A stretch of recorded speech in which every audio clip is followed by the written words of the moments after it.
I was making great money in New York, and then when the phone doesn't ring for 2 months, and that first year you make $18,000, that humbles you. And so I realize I've always that it can go down to zero super quick. You lose too much energy being negative, and life is too short to be anything but positive. Are you wrapping cars more than 12 hours a day, every day?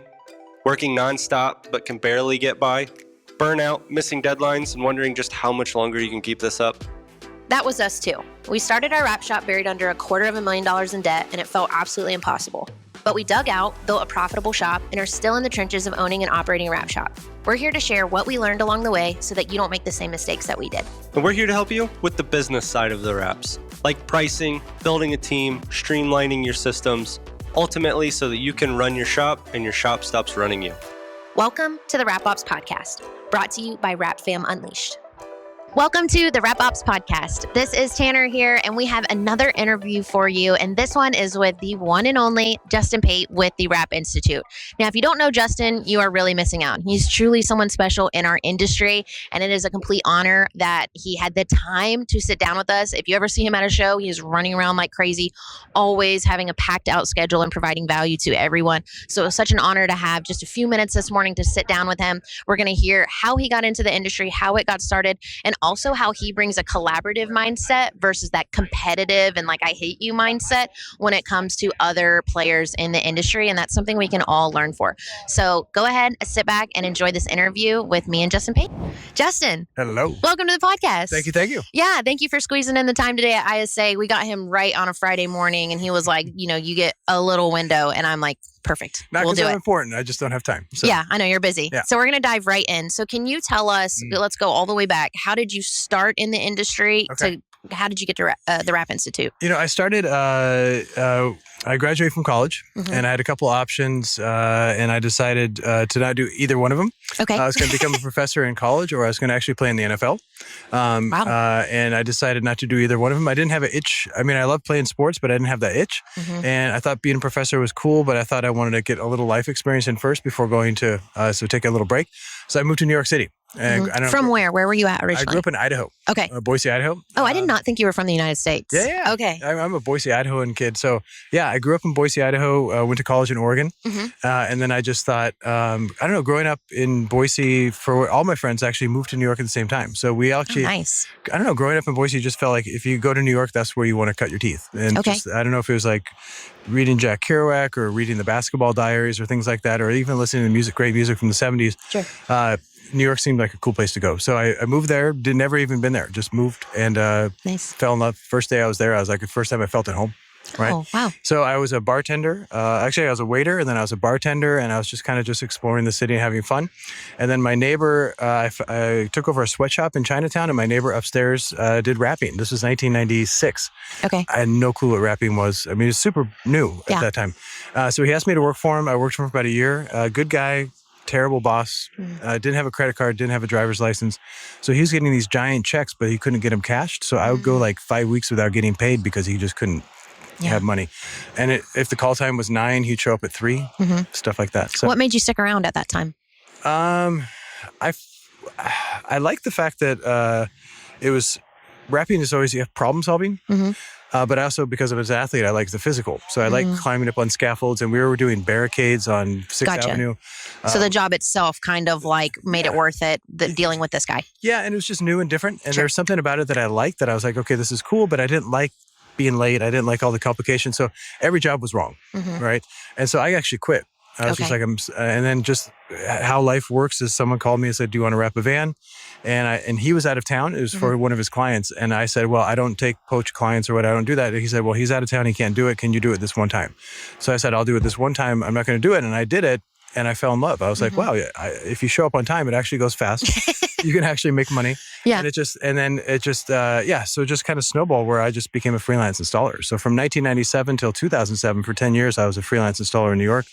And I started off wrapping 30 cars a year. So I was still bartending and wrapping. Okay. And then by the second year, I could wrap full time. And then by the 2006, that year, I wrapped around 350 cars. Wow. I was also doing buildings and walls and floors and stuff like that. So it was a very comfortable lifestyle. And that was only in about 6 months of work. Yeah. So I had about 6 months off and 6 months of work. Wow. So that's when I really fell in love with what the industry could be, which was something where it was very satisfying.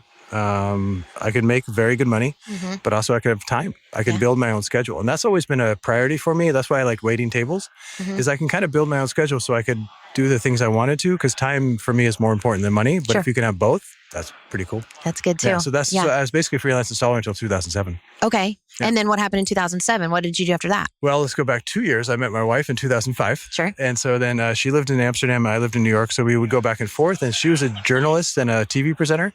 Oh, nice. So she would come to America for like 3 weeks or a month. Then we'd be apart for 2 weeks. And then I'd come to Amsterdam for 2 weeks. So we did that for 2 years. But then in December of 2006, she became pregnant. So, okay. Yeah. And with Tiger Lily. With Tiger Lily, yeah. And so then on January 1st, we found out. It was really cool. And then she's like, I want to move. Yeah. Happy New Year's. Yeah. Happy New Year. And then, she's like, I'm pregnant. And then the second thing she said was, I want to move home. So I was like, okay. And I'd already been to Amsterdam enough where I liked the lifestyle there. Sure. I felt like, school was free, college was free. I mean, college was free, healthcare was free. That's nice. It was pretty sweet. So, and I just thought it was just a nice adventure. And she was close to home, and you have to choose. Sure. So I moved there in 2007, but that was right at the same time that I was actually making my first DVD. Oh. So, DVD. That's funny to hear now. It's pretty gangster. So actually I had it because I didn't think about it, but her father was a school teacher and she liked the fact that I could explain complicated things in a very easy way. She's like, you're a natural teacher. And I never thought about it. And then one of my clients, he had nationwide accounts. And I didn't know that I was doing something special because I would wrap a van at 9, be done by 11. And the same crew would be wrapping the exact same van, same graphics, same material, everything with 3 installers, and they'd be done at 6. Oh, wow. So 3 people were taking 9 hours to do it. And by myself, I was taking 2. So he's like, I don't know what you're doing, but you have something. So that's kind of the idea. That year I came out with Speed Wrap Extra. So I made a video of me wrapping a van from start to finish in 2 hours and 15 minutes. And the reason why it was 2 hours and 15 minutes is because I had a DVD that fit. Really? That fit perfect. Oh, yeah. So it was actually very cool. Yeah. And up until that point, I feel like I broke the 4-minute barrier for the wrap industry because no one thought you could wrap a van that fast with one person. And I'd been telling people I've been doing it. This is before YouTube, so it was very under the radar, but people didn't believe that there was this guy in New York who could do that. So by putting that on the DVD, what I liked about it is it kind of proved what I was doing, but it also allowed people to see like, wow, you can actually, because, when he broke the 4-minute barrier in the mile, right? People thought it was impossible. But once he did it, the next year, I think something like 57 people did it. So it's more of a mental thing, interesting. Right? So as soon as I did that 2-hour wrap, basically, I think a lot of people are like, oh, I can do this too. Okay. And so that was kind of cool that it opened up the idea for volume. But then I moved to Europe at that time. I made that in America right before I moved to Amsterdam. And that was actually the best thing that happened to me because I took some time off for the birth of Tiger Lily, and I called 20 companies, and you can appreciate this because you just became a mom. Yeah. I called 20 companies and no one called me back for 2 months. So I went from making very solid six figures to the phone not ringing. And I was in a country where I didn't speak the language and stuff. Yeah. And so then I started working I finally got a call and I started getting jobs. And the difference back then of American wrapping and European wrapping was huge. Like American wrapping, the idea was like, if it looks good from 30 feet, great. Okay. In Europe, if it didn't look good from 3 centimeters, it's terrible. So the quality was very high. So the installs were slower, but the quality was much higher in Europe. And the quality in America was not so good, but the speed was there. Was your quality at that expectation at that time? My quality was better than most American. My quality was much higher than what was happening in America at the time, but it wasn't at the level of European. Okay. But my speed was there. So what I started doing is I learned how to do quality at the European level, but but luckily I had the speed. Yeah. And so that's what really I feel like within how I teach was, and I think now with YouTube and how the rap contests are going, I think the difference between America and Europe is smaller now. But in 2007 or 2008, I feel like I was lucky where I caught the ability to do high quality and durability with speed. And I feel like that's been my secret mojo. Yeah. And it was just fate. Sure. And don't get me wrong, it was hard. Oh, yeah. Like European quality, I would come home sometimes and I'd cry. No. Well, just because I was learning a new system. Yeah. I was, Tiger Lily was young and stuff like that. That's a lot of pressure. It's a lot of pressure. And it's like, I would do stuff and they'd be like, it's not good. Take it off and do it again. And I had already been rapping for 11 years. So it was I've never had an ego about it, but it was humbling. Yeah. Yeah. Absolutely. For sure. And so I had to learn a different process and I just had to, but it was great, but it was like starting from scratch again. Yeah. I had Simon come over here and he said something that stuck with me of feedback is a gift. Yes. And I thought, what a good way to think about it, because most of the time we think of feedback and we're like kind of pissed off about it, but 100%. it is a gift And at the end of the day. and that was feedback. And I think it's hard because I think a lot of people, if you have a lot of work and you get feedback, you don't listen to it because you're like, I have enough work and I don't have to listen to that. But Yes. I had to listen to that because I had to feed my family. Yeah. So it was. Yeah, it was you needed the feedback, work at the force-fed. time. Yeah. So then how did business start picking up, or how did you start transitioning into these training videos and the whole Rap Institute model? Yeah, so good question. So basically, 2007 was when those DVDs came out. And one was called Real Raps 101 and the other was Speed Rap Extra. And Real Raps 101 is horrible. And I spent a lot of money and time making that, but I learned a lot. Yeah. And so, I want to get my hands on that now. I want to watch it. Well, I had a whole chapter on patches. Like it literally was called really? patches. We had a call this morning. Our installers were like, we could put a patch here. And we were like, we don't like the word patch. And so that's a no. My dad joke right now is I don't call it a patch anymore. I call it a creative overlay. There you go. Yeah. Professional. That is true. It's true. If it's done well. If it's done well, yeah, then you can get away with it. But a patch is just to me a square that's just slapped on. It's you know, slapped on. yeah, So absolutely. It can still be a patch. Yeah. But the idea is to make it a creative overlay. Yes. Those DVDs taught me a lot. I had Speed Rap Extra. So then that first year I made $18,000 to support my family. And my wife, she's awesome. I call her Buddha with boobs. She's just chill. And so I had money saved from America, but it was like I didn't make much money. And I said, I really think if I make a better DVD now, it's going to be good. And she said, do it. And so that DVD cost me $18,000. So I took all the money I made that year and made a DVD. And she was cool. I mean, she was working at the time still. It's awesome. She supported that though. Yeah, she's cool about that. And so I made vehicle graphic installation. So I made a proper DVD and I had a really good editor and videographer. So then I made a proper DVD and that really put me on the map where a lot of distributors saw that, a lot of manufacturers saw that. They saw the quality of where I was going. I created a system. So I called a Universal Graphic Installation System. So I actually proposed the first wrapping system. And that really set me on the map. So I started getting phone calls to do workshops. So I was still doing installs, but then I was starting to step into training.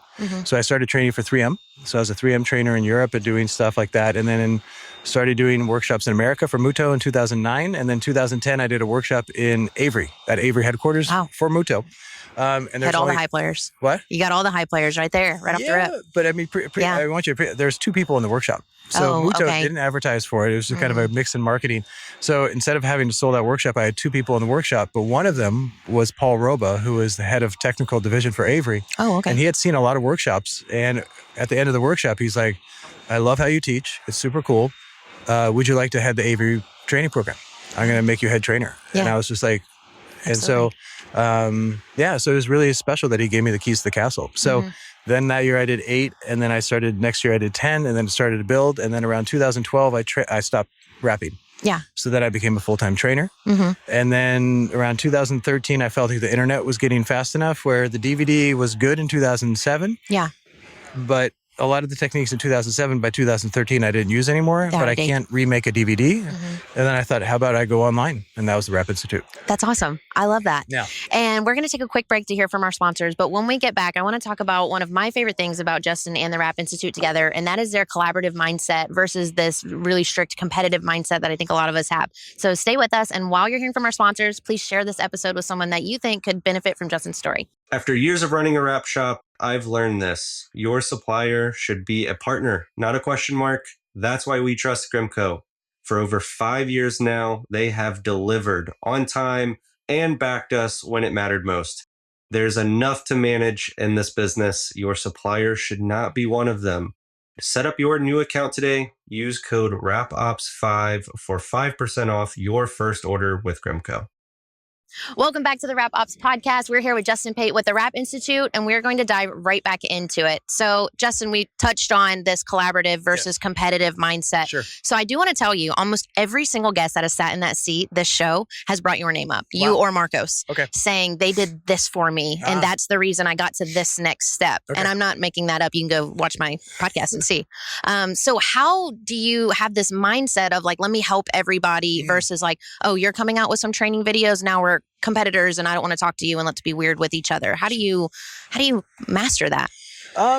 Because I think at the end of the day, I mean, we're grown adults putting stickers on things. You know what I'm saying? So, I mean, we're not heart surgeons or something crazy like that. And so it is a high-end blue collar. We are craftsmen, don't get me wrong.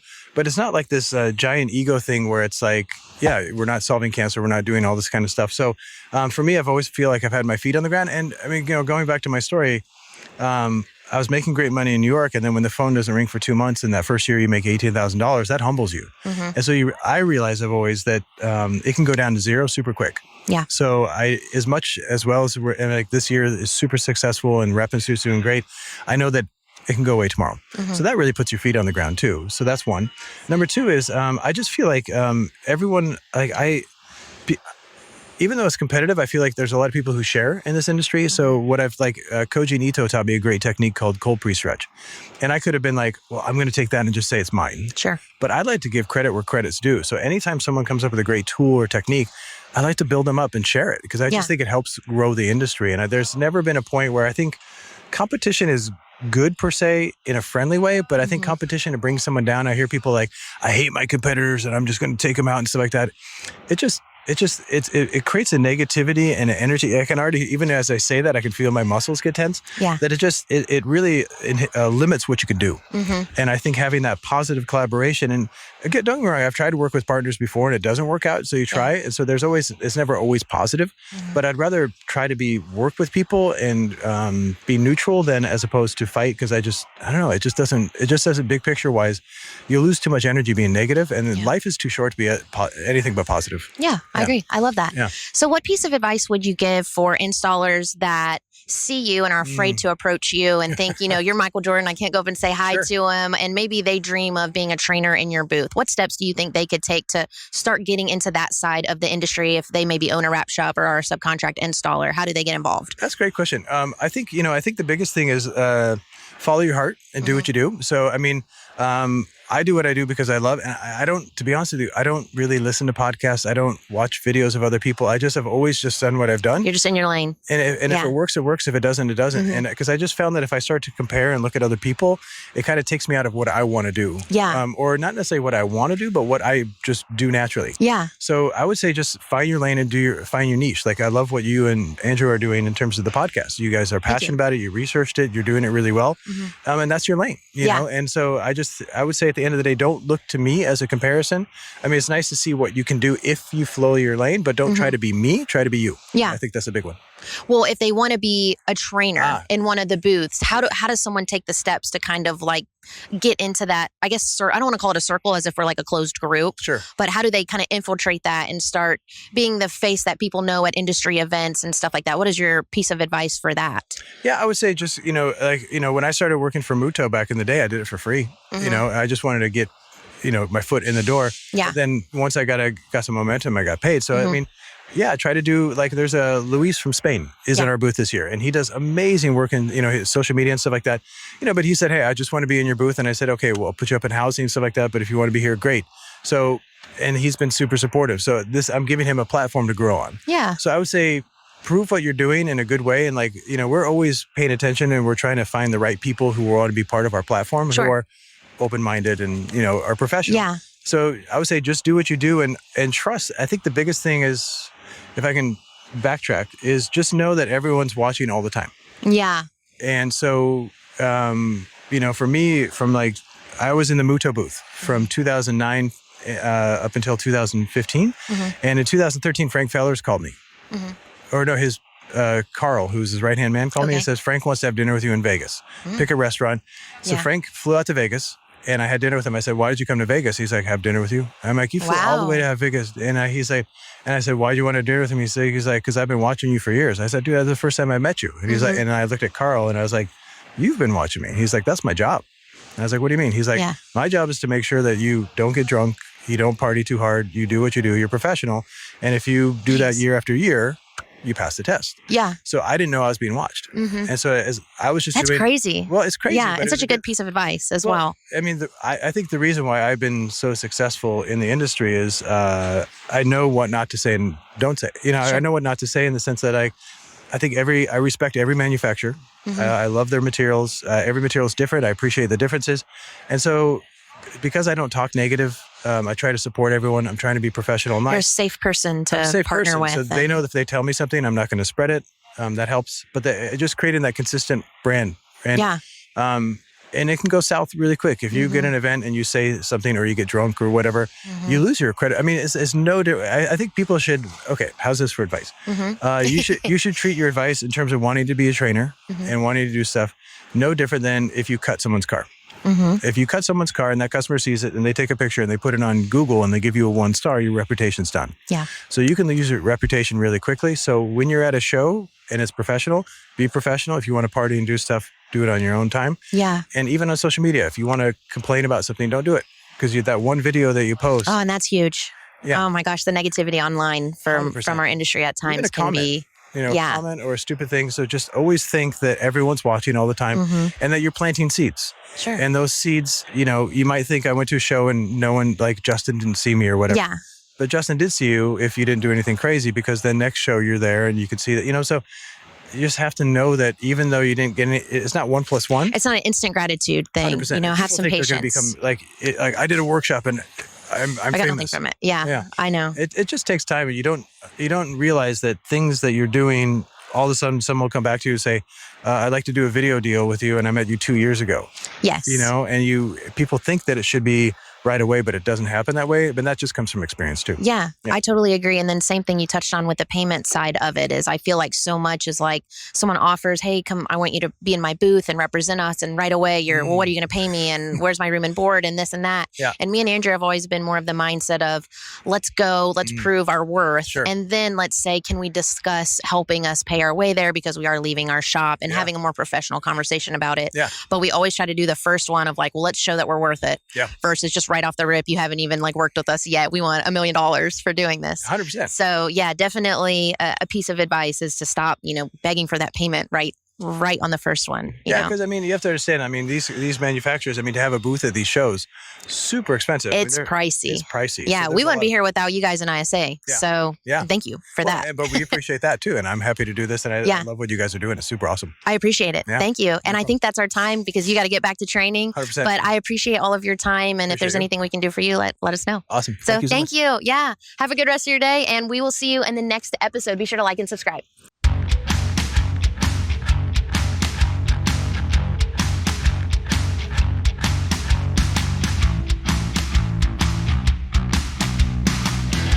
The Rap Institute, the largest online rap training platform, now with a special offer. Use our code RAPOPS15 for 15% off your order.